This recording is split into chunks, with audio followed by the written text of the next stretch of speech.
everybody, MommaLiz here to bring you my first educational video for 2022. Because what we've experienced in 2021, we're going to prepare for and be ready to combat in 2022.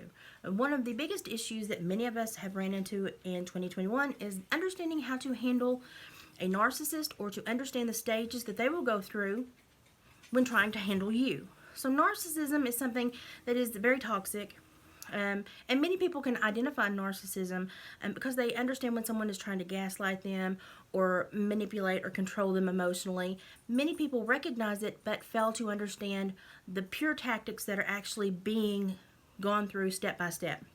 Narcissists have three main tools in their arsenal. They have 3 stages that work really well for them, and that is what they kind of adhere to across the board. When they first meet you, they will overwhelm you with love and affection and praise. You will feel as though you are a very special person, you're capable of no wrong, and that you have found someone who really values you and your worth. And that will soon change, because as soon as you become attached emotionally to this person, they will stop love bombing you, which is what that is called. And they will begin the classic transition to beginning to devalue you. And they will hit on your character, your career, your what you make, what you earn, how you present yourself in public, your family, anything to start to chip away at how you feel about yourself and the power that you believe you hold as an individual. Then after they devalue you and they discredit you, they will then discard you. But if you make it to the end where you're being discarded, it means you've really stayed too long in a relationship with a narcissist. The only way to handle a narcissist is to withdraw all energy, stop communication, stop contact, and do not feed their ego. Narcissists feed off of other people because they are very insecure. They feed off of other people's successes because they feel that they have none themselves. They are able to dehumanize and devalue people because they feel that way every day themselves. A narcissist's true issue is how they view themselves and how they feel they fit into the world around them.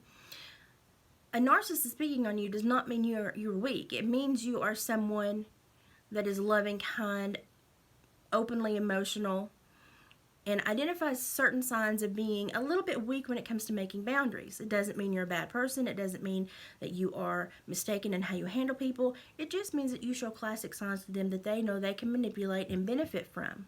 They like to choose people in high positions of authority, people with high educations, people with power, because they believe as they devalue you and discredit you, they obtain that power. Let that sink in for a minute. So how do you not allow them to take your power? You stop all communication.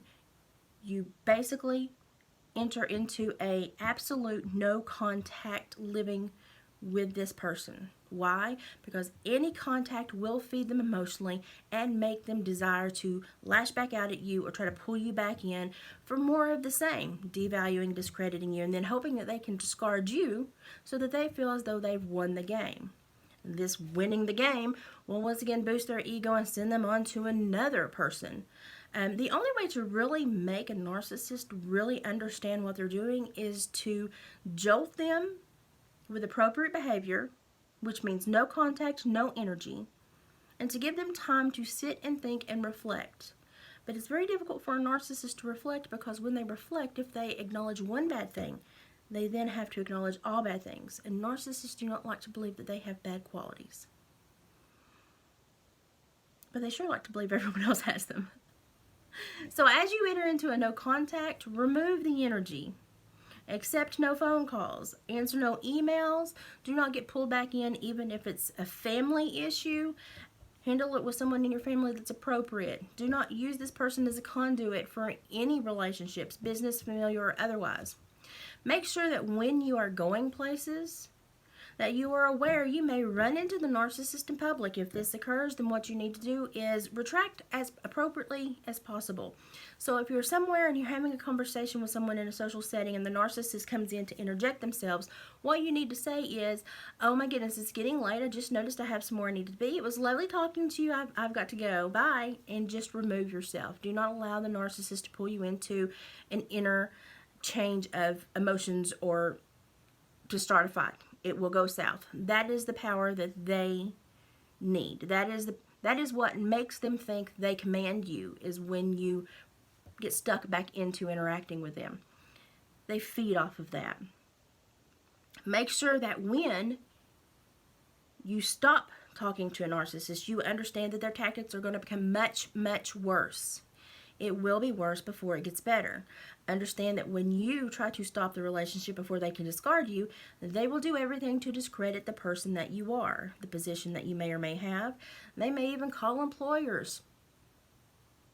They have very unorthodox and inappropriate ways they attack their victims. Be aware that what you need to do to overcome this is to hold your chin up. Make sure that you understand who you are. Be authentic. Handle yourself appropriately.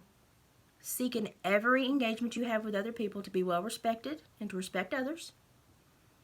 And to make sure that you look for the signs in others before you enter into new relationships with those that may or may not be narcissists also. Once a narcissist understands that you do not want any more contact and they basically go into a rage fit, a temper tantrum like a 2-year-old, and try to do everything they can to pull you back in or discredit you, that's when they will begin the absolute onslaught of what I call the flying monkeys, sending everyone they know, everyone they can contact, and anyone that they can sway to their side after you. These people will also want to devalue you, discredit you as a human being. Do not allow that to occur. Simply avoid anyone that seems to have the same intent as that narcissist.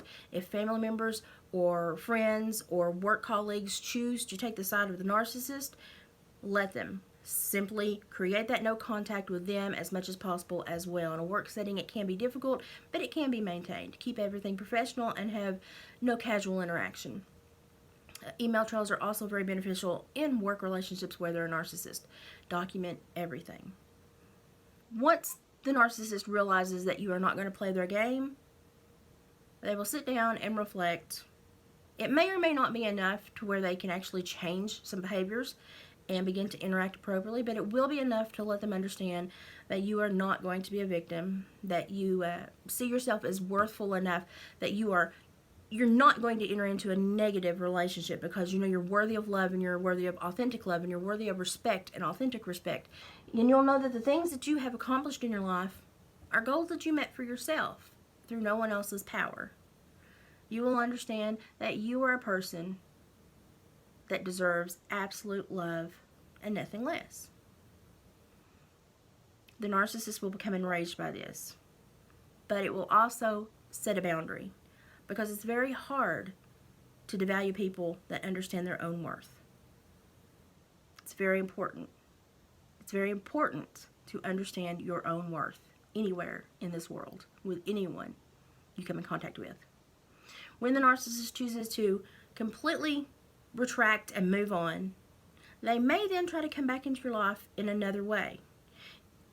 If enough time has passed to where you can create a boundary, a barrier, put parameters on the relationship, that's great. But be aware that this is very difficult to do, especially with someone that has narcissistic tendencies.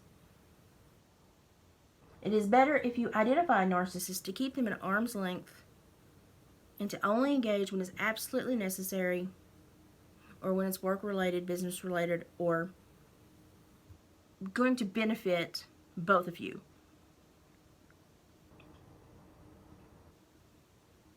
When any contact benefits only one, it usually sides with the narcissist, and that's when the narcissist learns that they have a manipulation over you, a power over you, and the ability to sway you because they won that battle, so therefore they go for a second.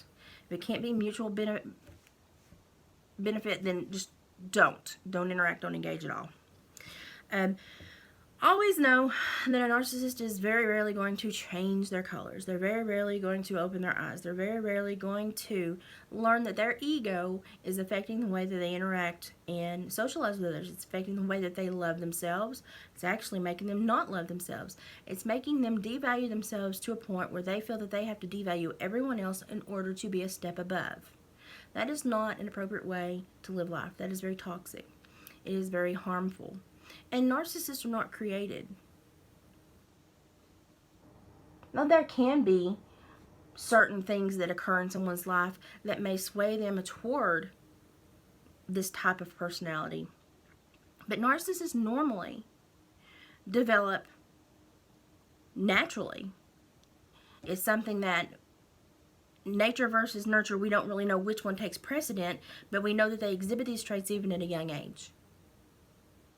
So it's something that you may want to pay attention to, especially if you have children that are in the 10 to 14 year range. Pay attention to how they socialize and the interactions they have with others. Look for key things such as discrediting someone, devaluing someone, and love bombing. Love bombing is if you get into a relationship and the first thing you think you need to do is make that person feel absolutely perfect, then you are not in a real relationship. You are in a mock relationship.